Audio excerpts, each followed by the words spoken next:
Stay tuned for today's Antidote, brought to you by the Renegade Success Network. Today's Antidote features a healthy dose of thought-provoking insights and information for business owners, entrepreneurs, leaders, and nonprofit professionals. Each day since March of 2020, this program has offered that one thing to help you continue on your own unique pathway to success. And now, Renegades, we bring you Bob Graham and Tom Brush.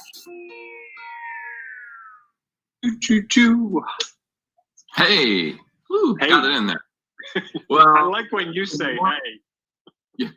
Good morning, everyone. I'm Tom Brush. This is Bob Graham, and we're here for our next edition of today's Antidote. And this is Saturday morning, even though it's Friday, we're recording it. So if you watched yesterday's, you know we're in the same outfits, which we always tend to do on Saturday. Lets Bob sleep in a little bit, which I know that's important for him. He gets some beauty sleep. No, I'm up early tomorrow morning, and I got things I got to do. That's good. It's good to have things. Anyhow, so we had a great week. This week we were talking about multiplying the R. And I think that, when the week started, I wasn't exactly sure where that was going or what it even meant. And I think by now I have a better sense of what it is. We talked Monday about what it is. So we really tried to lay out what does that look like. Tuesday then was diving into why does that matter. And then Wednesday, we got a little bit more into what to look for as you're trying to multiply that. Thursday was a huge day. Tuesday was Bob's birthday. And we talked about dividing, not to make sure we're not dividing it, because every time we gain knowledge, experience, and perspective, that can have other impacts on what is real for us. And then yesterday we wrapped up as being committed to the R. So as we went through this week, Bob, obviously outside of your birthday, what were some of the things you took away from this week's discussion about multiplying the R? I think the thing I will take away from it that really surprised me a lot happened to me on Thursday evening when I was thinking about my birthday. And so many people had said such nice things about me. And they didn't talk about my soft skills. They didn't talk about my training and all those things that I talk about. And if you look at my website, it's like he does this, this, and this. They didn't talk about that. They talked about how I had affected them in positive ways, that I helped them see their world differently, how I helped them better understand things. What is beeping, Tom? Sounds like your microwave's about to go off. Yeah, no, my other computer. I'm not sure what's going on there. Just ignore it. No, it's fine. I just didn't know if it was the time bomb getting ready to go off and you were just going to be gone. And I was going to say, Tom, you need to leave the room. And you'd be like, no, Bob, I've got 24 seconds. I can do it. We can finish. So I just part of the fun of fake live broadcasting, I guess, in the moment. Fair enough. A lesser person would probably go back, edit out that section and continue or redo the whole thing. Not Tom and me. No. Ever forward. That's So as I was saying, it really struck me that we don't know who and how we affect people. We just don't know. We think we know what we do. We see it sometimes. I mean, I have clients where I see exactly what I do for them, and it's like awesome. But I think more often than not, we don't know that something we say on this broadcast affects someone. Something we say at the grocery store to someone could have an effect, and that our R that we do, to use the language we're using, that what's real for us can affect their own reality in ways that we can't see. And I think I'm constantly looking for proof and affirmation that I'm doing things that make a difference. And what Thursday taught me was it's all there. I'm just not always getting the letters and cards and notes and things that tell me that. But if in one day I can have that many experiences where people say these things, it's probably more often than not that I'm having an effect on people around me. And I just never really thought about it like that. I just really thought like, I do all this work and then maybe I change someone's life in a positive way once every 7 months. I think it's more like every day. And I think we all do if we're true to who we are, if we're in our real. Yeah, I think that if we're willing, and I think we talked about that on Friday, being committed to what is real for us and sharing that, putting that out there for others to receive so that it might become a gift for them. I think that's how we multiply it.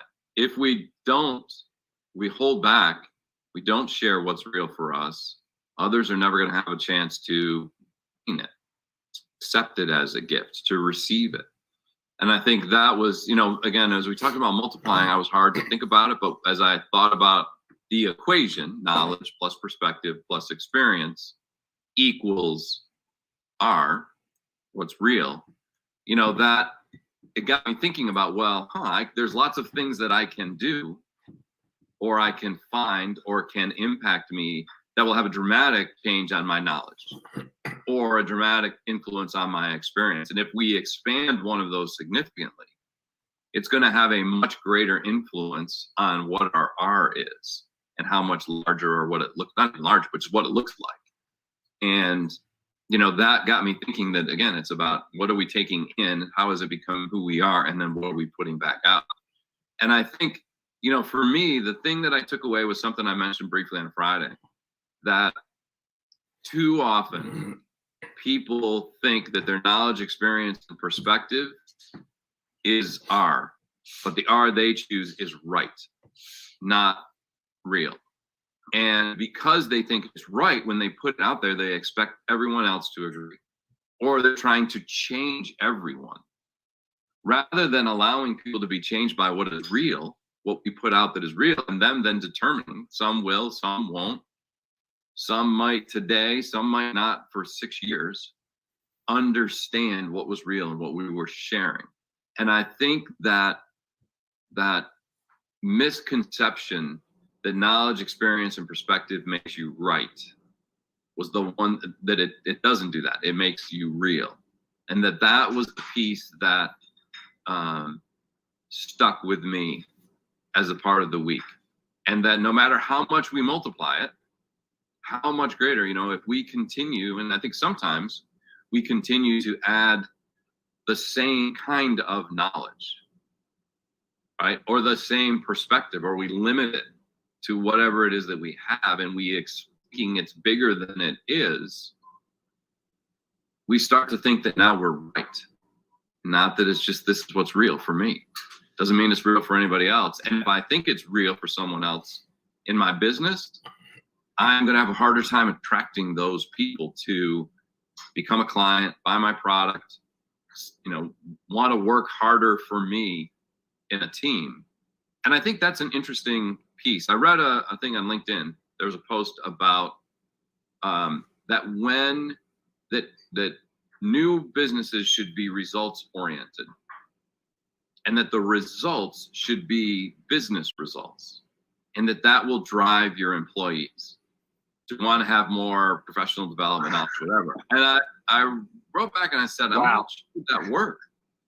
Right? That might be what they think is real and right for the organization. I'm not sure that's what's real for the employee. What's real for the employee is they want to get a paycheck. They want to gain new experience so that they might be better prepared for a promotion, their next job, whatever the next step is, their career. And I think if we focus on what's real for us when we're sharing that, it's one thing to share it, but if we're trying to be like, this needs to be real for you, which means really I'm right and you need to pay attention to that, I think that's when you get people who become frustrated, overwhelmed, overworked because they're trying to please you, and you get turnover. Right. What do you think about that? Well, I can't agree with you more, because the research that we keep seeing is that people want to feel valued and that they're making a contribution to an organization. So valued is, hey, you do your job well. Contribution, you do your job well. And because of that, this happens.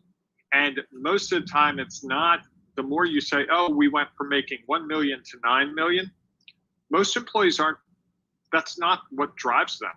They want that comfort that, hey, I have a safe and stable job here, and I'm helping the people, whatever I'm helping. You know, the person who does internal auditing for a big company doesn't care about the big number for the company and that they went from 1 million to 9 million in 6 months. They want to know that they're making a difference in their job, that because what you do as that internal auditor, we know that our books are clean, and we know that we're not doing things that are illogical or illegal, and we're not putting ourselves in jeopardy.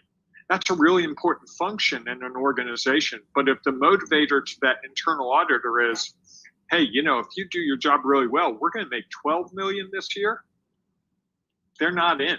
They're going to start looking for other opportunities, because people, especially millennials, you know, there's a study that says that millennials will go from a $100,000 a year job to a $40,000 a year job if the $40,000 job aligns with their purpose in life. It's for what's Think real for about them. that. Yeah, no, I That's think a that, big cut.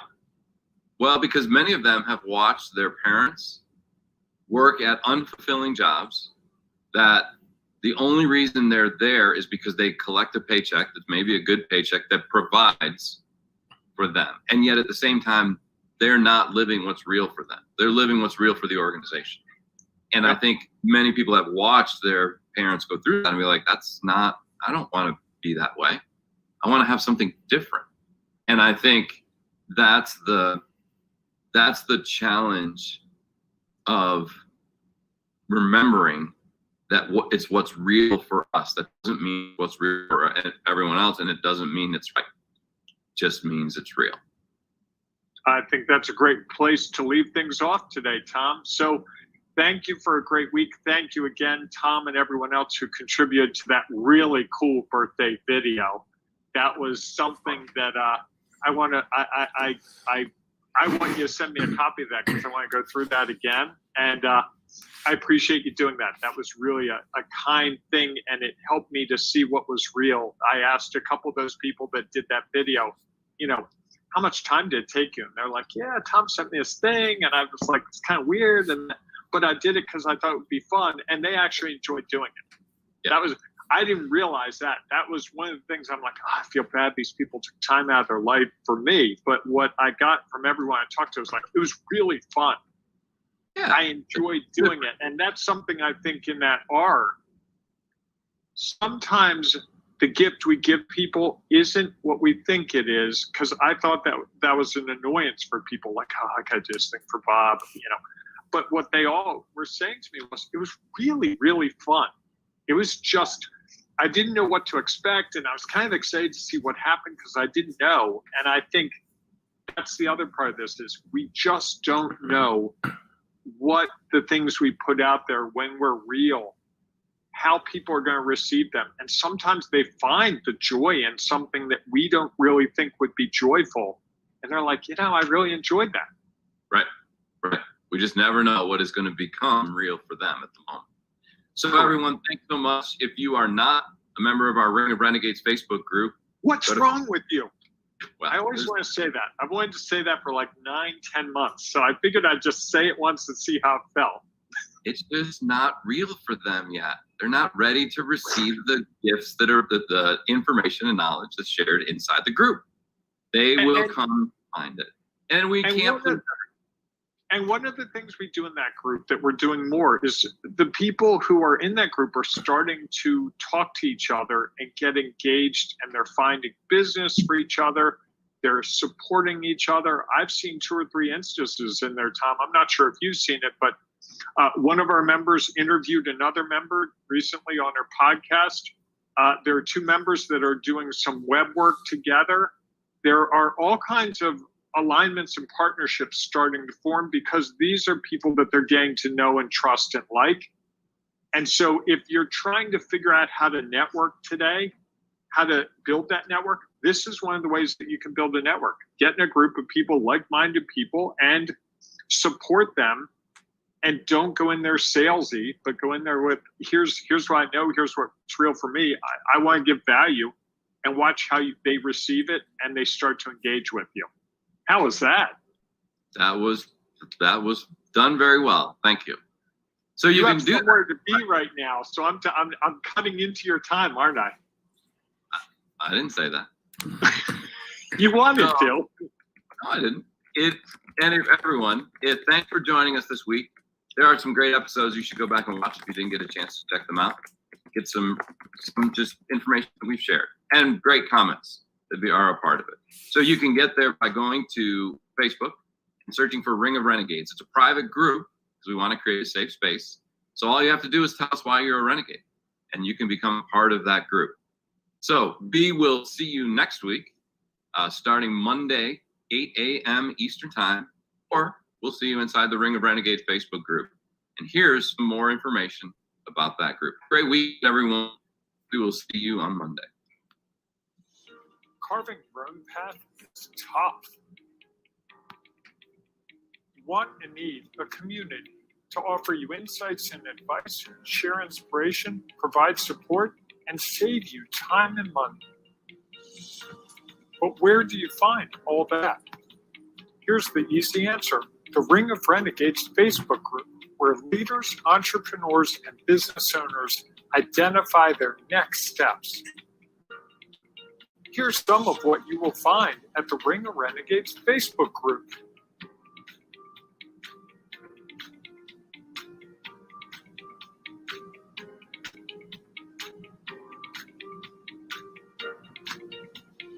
Just go to ringofrenegades.com and join today. Find and accomplish those next steps.